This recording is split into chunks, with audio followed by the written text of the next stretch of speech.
అది మీ ముందు చెప్పాల్సిన సమయం వచ్చింది, చెప్తున్నాను.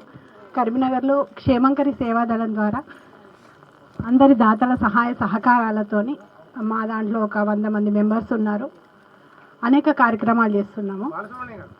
ఏంటంటే వృద్ధాశ్రమాలకి అన్నదానాలు చేయడం, అంటే ఇప్పుడు పుట్టినరోజులు, పెళ్లి రోజులు ఇట్లాంటి కార్యక్రమాలు వచ్చినప్పుడు ఏదో చేస్తున్నాం, ఇంట్లో భోజనాలు పెడుతున్నామని కాకుండా పాపం తల్లిదండ్రులను వదిలేసి, పాపం పిల్లలందరూ తల్లిదండ్రులను వదిలేసి వృద్ధాశ్రమాలకు చేరిన తల్లిదండ్రులందరూ అక్కడ అలమటిస్తూ ఉంటారనమాట. అక్కడికి వెళ్ళి మనం భోజనాలు తీసుకెళ్ళి వాళ్ళకి మనం ఒకరోజు మనకు భక్ష్యాలు తినబుద్ధి అవుతుంది, మనం తినగలుగుతాం, వాళ్ళు ఎట్లా తింటారు, వాళ్ళకి ఏం తినబుద్ధి అవుతుంది, అట్లా ఆలోచించుకుంటూ పెళ్లి రోజులన్నా ఏ కార్యక్రమాలున్నా దాతలందరితో కలిసి మేము కార్యక్రమాలు చేస్తూ ఉంటాం. వాళ్ళకి అన్నదానము, అల్పాహారము, తర్వాత వాళ్ళకు నైటీలు డొనేట్ చేయడం, పేద అమ్మాయిలను పెళ్లి కూతురులుగా చేయడం, మంగళసూత్రాలు, ఏవో అమ్మ సంకల్పంతో మనకు ఒక కార్యక్రమం వస్తుంది.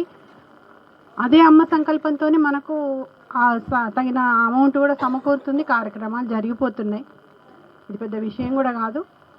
సారు అసలు చేసే కార్యక్రమాల ముందు నేను నిలబడి చెప్పేంత కూడా లేదు.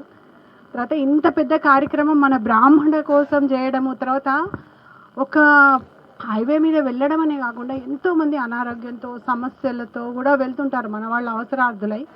వెళ్ళినప్పుడు అక్కడ ఎవరు ఉండరు, అక్కడి నుంచి వచ్చే వాళ్ళకి ఆకలి మీద వచ్చినా కూడా టక్కన ఇక్కడ ఆగి ఎంత కన్వీనియంట్గా, ఎంత రోడ్ పైననే ఉంది, అసలు అటు ఇటు చూసుకునే అవసరం కూడా లేదు.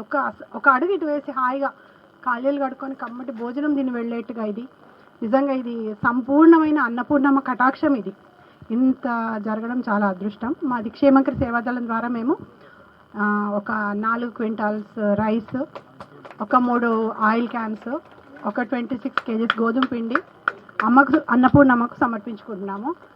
ఈ సేవ చేయడానికి నాకు అవకాశం ఇచ్చిన మా క్షేమంకరి సేవాదళం దాతలకు, TKNBS అధ్యక్షులు శ్రీ బండారు రాంప్రసాదరావు గారికి, ప్రతి ఒక్కరికి పేరు పేరున నా ధన్యవాదాలు.